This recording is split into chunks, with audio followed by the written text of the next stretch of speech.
तो शिव चर्चाओं का अर्थ यही है कि आप भाषण दे रहे हैं, संभाषण कर रहे हैं आप लोगों के बीच, या किसी को समझा रहे हैं या समूह को समझा रहे हैं। जब तक आपके शिव चर्चा में शिव भाव से उस व्यक्ति को या समूह को जोड़ने की मंशा नहीं होगी, तब तक ये चर्चाएं बहुत प्रभाव नहीं डालने वाली हैं। कहीं समझिए इसको कि आदमी वक्ता नहीं है, बकर बकर कर रहा। भोजपुरी में है ना, बकर बकर करता, बकर बकर कर रहा।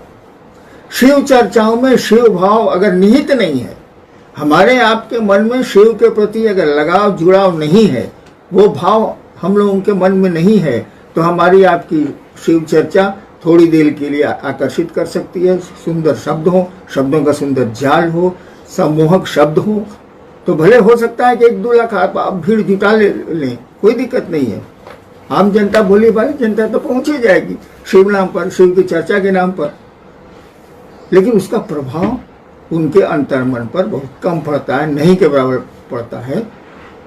जब आप शिव भाव से चर्चा करेंगे, जब ये सोच के करेंगे कि मेरा गुरु, मेरा महादेव, उस सुनने वाले का भी महादेव हो जाए, तब ये चर्चा प्रभाव डालेगी। हमेशा याद रखिए, शिव चर्चाओं में शिव भाव अगर अंतर्निहित नहीं है, शिव भाव से ओतप्रोत अगर शिव चर्चा नहीं है, तो इस शिव चर्चा का कोई अर्थ नहीं है, इसका कोई मानी नहीं है, इसका प्रभाव भी बहुत क्षणिक होता है। जी, भाई अजय अग्रवाल है कटिहार बिहार से।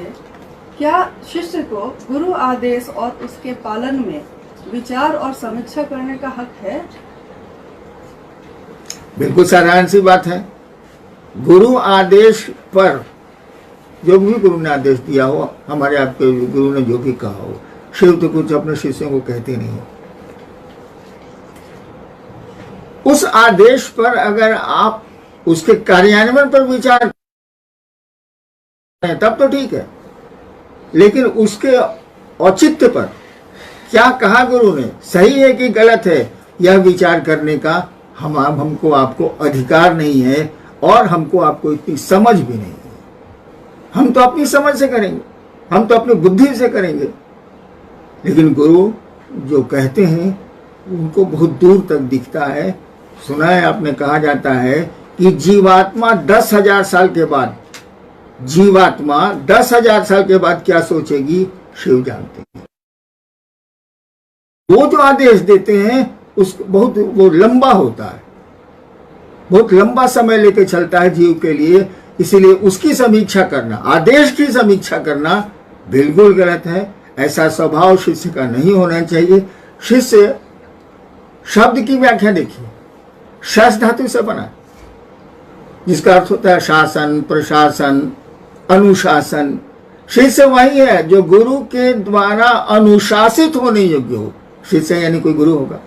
शिष्य वही है जो गुरु के द्वारा अनुशासित होने योग्य हो, यानी गुरु ने कहा आम ले आओ, आप इमली ले आ रहे, गजब वाले आपका। गुरु ने कहा शिव चर्चाएं करो, इस उद्देश्य से करो कि लोग, तुम भी शिव से जुड़ो, दूसरे भी शिव से जुड़े। हम आप शिव चर्चा करते हैं पैसे के लिए, सम्मान के लिए, सुविधा के लिए, ऐशो आराम के लिए। ये तो शिव चर्चा नहीं है, ये तो ढकोसला है, ये दूसरों को उल्लू बनाने का तरीका है। शिव चर्चा जो आप कह रहे हैं कि हम कहते हैं और लोगों को प्रभाव नहीं पड़ता है, प्रभाव धीरे धीरे पड़ेगा। अगर शिव भाव है तो थोड़ा कम समय लगेगा, शिव भाव नहीं है तो ज्यादा समय लगेगा। संगति का भी असर होता है, सानिध्य का भी असर होता है, लेकिन उसमें समय ज्यादा लगता है। शिव भाव रहेगा तो वो सचमुच में शिव का शिष्य बनेगा, शिव से जुड़ेगा, शिव का सानिध्य भी उसको मिलेगा, उसका जीवन सुंदर हो जाएगा। नेक्स्ट जी, भाई आशीष जी हैं पूर्णिया से। शिव शिष्यों का सबसे महत्वपूर्ण बिंदु क्या होना चाहिए? खुद शिव का शिष्य होना या फिर दूसरों को शिव का शिष्य बनाना? जबकि शिष्य तो शिष्य नहीं बनाता है, शिष्य तो गुरु बनाते हैं। बिल्कुल सही है, शिष्य का काम शिष्य बनाना नहीं होता। शिव गुरु चर्चाओं में शिष्य बनाने की परंपरा की शुरुआत जो हुई, उसके पीछे मंशा दो थी। एक मंशा थी कि आप भी समझें कि शिव गुरु हैं और दूसरा भी समझे कि शिव गुरु हैं। और जब तक आप समझेंगे नहीं कि ये मेरे गुरु हैं, ये मेरे माँ बाप हैं, तब तक पुत्र का भाव नहीं जगेगा, तब तक शिष्य का भाव गुरु के प्रति नहीं जगेगा। इसीलिए शिव चर्चा का ये अर्थ, एक यह भी अर्थ प्रयोजन है कि आप खुद समझें कि शिव आपके गुरु हैं। जैसे जैसे समझेंगे शिष्य भाव उत्तरोत्तर बढ़ता जाएगा। और जब तक नहीं समझेंगे कि शिव आपके गुरु हैं, जब तक ये बात विचार में रहेगी, जब तक ये विचार घनीभूत नहीं होता है कि शिव मेरे गुरु हैं, ये समझाने से होता है। अरब में कहावत है, जो बात नहीं समझ पाते हो दूसरे को समझाओ। धीरे धीरे आप समझने लगते हैं। और जैसे जैसे समझेंगे आप कि शिव मेरे गुरु हैं, दूसरों को समझाने की कोशिश में आसान है, आपने समझना बड़ा कठिन है, तो आपके गुरु शिव होने लगेंगे, शिष्य भाव बढ़ने लगेगा। इसीलिए शिव गुरु चर्चा का विधान है। अभी तो लॉकडाउन है, 30 जून तक हमने कहा कि कोई चर्चा नहीं होगी। अरे भैया, जीवन रहेगा तब ना गुरु चर्चा, क्योंकि शिव को पाने के लिए गुरु चर्चा एक माध्यम नहीं है। नमः शिवाय भी हमने कहा है आपको करने को, दया मांगने को भी कहा है। मैंने तो पिछले बार भी कहा था कि मैंने जब शिव को गुरु माना तो 8 वर्षों तक तो मैंने कोई चर्चा की ही नहीं, मुझको पता ही नहीं था। मैं तो ये भी नहीं जानता था कि शिव गुरु है। मैंने भगवान शिव को गुरु समझ के गुरु अपना बना लिया और 8 वर्षों तक तो मैंने कुछ कहा नहीं। जब मुझको लगा कि शिव कमाल के गुरु हैं, अनुपम गुरु पद है इनका, जो मेरे साथ हुआ, तब मैंने लोगों को धीरे धीरे कहना शुरू किया कि भैया महादेव को गुरु मानिए, उनको अपना गुरु मानिए। हमको आपको शिव को गुरु मानने से वो गुरु नहीं हो जाएंगे, वो तो गुरु हैं। हमको आपको ये मान लेने से कि स्कूल चलता है, हम आप उसका ज्ञान नहीं ले पाएंगे। हमको आपको जुड़ना होगा, स्कूल को अपना स्कूल बनाना होगा, गुरु को अपना गुरु बनाना होगा। डॉक्टर कोई, हम लोग बहुत जानते हैं कि फलाना डॉक्टर है रांची में या पटना में, लेकिन क्या हमारा आपका इलाज हो रहा है? बीमारियां हैं और इलाज नहीं हो रहा है, क्योंकि वह डॉक्टर मेरा डॉक्टर नहीं। मैं उसके दरवाजे गया ही नहीं हूं, मैंने संपर्क किया ही नहीं। ठीक उसी तरह शिव तो गुरु हैं, आप मानिए चाहे मत मानिए, तो गुरु रहेंगे, आदिकाल से हैं, अनंत काल तक रहेंगे। ईश्वर नहीं तो गुरु कैसे नहीं? उनको अपना गुरु बनाना होगा। और एक बात जान लीजिए, जो सबका होता है वह बहुत कम आदमी का अपना होता है। सार्वजनिक सत्ता, सार्वजनिक व्यक्ति होता है बहुतों का, लेकिन निजी बहुत कम का होता है, अपना बहुत कम का होता है। रेलगाड़ी सबकी है, किसी की निजी नहीं है, कोई उसको निजी समझता ही नहीं। सरकारी सामान हम लोग निजी समझते हैं? नहीं समझते। सरकारी गाड़ी का उपयोग मैंने 32 साल किया है, अपना कहाँ समझते? ट्रांसफर हुआ, गाड़ी छूटी, क्वार्टर छूटा, खत्म। तो सार्वजनिक शिव सबके हैं, सभी जानते हैं कि सबके हैं, घर घर में उनकी पूजा होती। यह जानने से हमारे आप में कोई परिवर्तन नहीं होने को है, उसको अपना बनाना होगा। जैसे अपनी चप्पल, यहां 10 आदमी बैठे हैं, सामाजिक दूरी बना के बैठे, इनके चप्पल कहाँ है? चप्पल इनको नहीं कहेगी भैया दीदी हम एजा छी हमरा पहिनला, नहीं कहेगी। इनको पता है कि मैंने चप्पल कहाँ खोली और मेरी चप्पल कैसी है। इनको पता है कि इनके जेब में पैसे कितने हैं, पैसे नहीं बोलते, वो निर्जीव है, लेकिन इनके हैं इसीलिए इनको पता है। आपके भी जब शिव अपने हो जाएंगे ना, तो किसी बाहरी ज्ञान की जरूरत नहीं है, आपको खुद ही ज्ञान मिलने लगेगा कि शिव कैसे हैं, मेरा गुरु कैसा है, खुद ही होने लगेगा। जी, भाई संगम है भागलपुर से। साहब, आपके जीवन में मात्र एक सोच, एक विचार, एक भाव आया और अस्थायी हो गया और आप शिव के शिष्य हो गए। वही सोच, विचार, भाव हम लोगों के जीवन में कैसे अस्थायी होगा, ताकि सचमुच में हम महादेव के शिष्य बन पाए? इसका सही उत्तर तो बड़ा मुश्किल है। आप देखिएगा बहुत लड़के हैं जो बचपन से बहुत शौक से क्रिकेट खेलते हैं, यहां तक कि माँ पिता कहते भी हैं क्रिकेट से क्या होगा, जो पढ़ता क्या नहीं है, तब भी वो मौका निकाले क्रिकेट खेलने चला जाता है, और एक दिन उसका नाम देश भी जानता है, दुनिया भी जानती है। तो किसी को किस चीज का शौक है, किसकी प्रवृत्ति किस दिशा में है, इसकी व्याख्या तो बहुत कठिन। ये मुझको बचपन से ही था कि साधु लोग पहले आते थे, मेरे पिताजी अफसर थे, तो कुछ चमत्कार दिखा दें, कुछ ही कर दें, जो तो चलता है। मुझको लगता था कैसे करता है, नहीं बुझाता था तो उसको मैं उससे लड़ जाता था, ठगा। ये उत्सुकता, ये उत्कंठा मेरी मरी नहीं, और इसीलिए 15 साल तक कभी ये साधना, कभी वो साधना, कभी श्मशान हंटम संटम करता रहा, कहीं कुछ नहीं मिला। ये ढाक के 3 पार। आपको मालूम है कि एक रात मैंने श्मशान में 2 बजे खुद ही सोचा, तंग आ गया था, दुखी था, पढ़ाई भी चौपट, गार्जियंस भी नाराज, अभिभावक भी नाराज, पढ़ता लिखता नहीं है, क्या करता है। कि गुरु ईश्वर होते हैं, महेश्वर होते हैं, तो महेश्वर गुरु क्यों नहीं?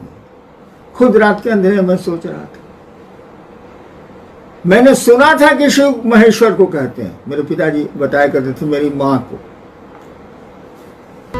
मैंने महेश्वर समझ के, ईश्वर समझ के शिव को गुरु मान लिया। I was not knowing this Shiv guru, मैं नहीं जानता था कि शिव गुरु, और उस दिशा में बढ़ा। अब तो मुझको मदद मिल गई, नमः शिवाय मिल गया, और मेरी तो शर्त थी आदमी से सीखूंगा नहीं। उस दिशा में बढ़ता चला गया। नौकरी में भी वो मेरा शौक रहा, दिन भर सरकारी काम, रात में शिव गुरु की बातें, तो एक लगन थी। और जहां तक हमारे आपके मन में ये बैठ जाना कि शिव मेरे गुरु हैं, इसका स्थायित्व तो हो जाना, इसके लिए 3 सूत्र दिए गए। जब भी मौका मिले तीनों सूत्र में कोई ना कोई करिए। मन जब लगा रहेगा ना किसी चीज से, तो उसको अपना समझने लगता है, उससे जुड़ जाता है, तो शिव से भी जुड़ गया। जी, भाई संदीप सोनी है सुपौल से, बिहार। शिव शिष्यता में शिष्य की भूमिका कैसी होनी चाहिए? शिष्य की भूमिका कैसी होनी चाहिए? अभी मैंने कहा कि जो गुरु द्वारा अनुशासित होने योग्य हो, जो गुरु की मंशा है वैसा हम आप करें, और शिव का जो जो आचरण संसार में है, हमको आपको कोशिश करनी होगी कि वैसा आचरण हम आप प्रस्तुत करें। धीरे धीरे ये आदत आपकी बन जाएगी, स्वभाव बन जाएगा। आदत हमको आपको डालनी चाहिए। देखिए, शिव सांप को भी रखते हैं, चूहे को भी रखते हैं, बैल को भी रखते हैं, बाघ को भी रखते हैं। वहां कोई अंतर नहीं आता है। शिव भाव की परिधि में लोग अपना जन्मजात गुण छोड़ दे रहे हैं। सांप चूहे को खाता है, बाघ बैल को मारता है, मोर सांप को खाता है, शिव परिवार में सभी। तो हमको आपको भी ऐसा ही आचरण करना चाहिए, ऐसी ही कोशिश करनी चाहिए। शिव साधुता की पराकाष्ठा, गृहस्थ जीवन की पराकाष्ठा। हमको आपको भी घर को घर रहने देना चाहिए। मैंने कहा भी है, घर को मसान मत बनाइए। घर की अपनी गरिमा होती है, उसको बना के रखिए। साधुता की एक गरिमा होती है, उसको बना के रखिए। शिव तो गृहस्थों के भी आदर्श हैं, साधुओं की भी पराकाष्ठा है, उनके भी आदर्श हैं। तो हमको आपको वैसा ही बनना चाहिए। असामाजिकृत हमको आपको शिव मार्ग में, शिव शिष्यता के मार्ग में कठिनाई उत्पन्न करेंगे, उसको छोड़ना चाहिए। जी, बहन रीता शर्मा है मुजफ्फरपुर बिहार से। आध्यात्मिक साहित्य जो प्राचीन समय से हम लोग चलाया और हमारे पास उपलब्ध है, ये मात्र जानकारियों का संग्रह है अथवा शिव के लिए आकर्षण भी पैदा कर सकता है? जानकारियां हमेशा याद रखिएगा, जानकारियां इल्म नहीं है, जानकारी से आपको हुनर नहीं मिलेगा। You can't know the technique. जानकारी जानकारी है, सूचना सूचना है, सूचना नॉलेज नहीं है। तो जानकारियों से थोड़ा भाव तो जगता है। शिव के बारे में जानकारी बढ़ी, अगर मन को अच्छा लगा थोड़ा भाव बढ़ता है, लेकिन वो क्षणिक होता है। जब तक आपको करेंगी। वो पानी का टंकी देखा है जो छत पर लगी रहती है, पानी की टंकी है, 2-3 नल से उसमें पानी भर दीजिए। वो उपनिषद का नल हो, पुराणों का नल हो, समाज से सीखा नल, ज्ञान का नल हो, शास्त्रों का नल हो, ग्रंथों का नल हो, सबसे पानी टंकी में भर दिया है आपने, जानकारी आपको हासिल हो गई। यह पानी शुद्ध नहीं है, कुछ दिनों में सड़ जाएगा। भले लोगों के बीच आप उस पानी का नल खोलेंगे तो लोग कहेंगे उपनिषद का बहुत ज्ञान है, शास्त्रों का भाई साहब को बहुत ज्ञान है, ग्रंथों का इनको बहुत ज्ञान है, भजनों का इनको बहुत ज्ञान है, लेकिन पानी सड़ गया है। दूसरे पिएंगे तो हानि करेगा वो जल। शुद्ध जल लाने की कोशिश करिए। कुएं का जल जितना निकलता है उतना ही नया जल भीतर से फूटता है, भीतर से आता है। हम सब जानते हैं। गुरु आपको कुआं बनाते हैं, गड्ढा नहीं बनाते, पानी की टंकी नहीं बनाते। जानकारियां ठीक हैं, लेकिन जानकारियां कहीं जमा हो गई तो वो सड़ांध पैदा करेगी। समाज के लिए कोई लाभ इससे नहीं होगा। नीति श्लोक बन के